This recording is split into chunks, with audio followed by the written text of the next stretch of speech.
Hi everyone, for this elderly diet analysis assignment, you are going to be interviewing an elderly adult over 60. So I would recommend calling one of your grandparents if they're still around. If not, try to find someone in your church or community that you can interview.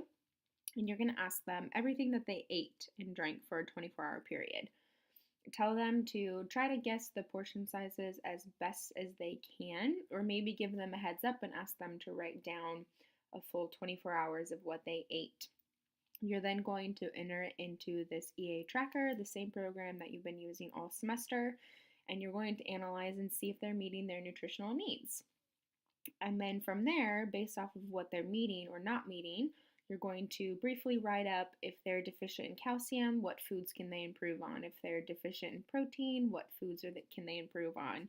Calories in general, etc. Are this is this typical of elderly adults or is this atypical? That's something that we'll cover in class. And then finally, you're going to submit the nutrient totals from the EA tracker plus the reflection written piece from number 3 and number 4.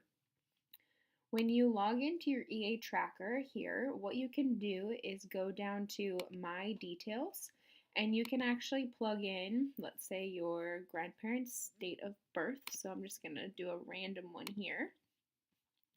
And once you figure out all that information, you can hit submit. And that way, when you're actually logging your food, and then when you look over at the nutrient category here, your recommended daily intake is going to be based off of their age and their weight and height and that sort of thing.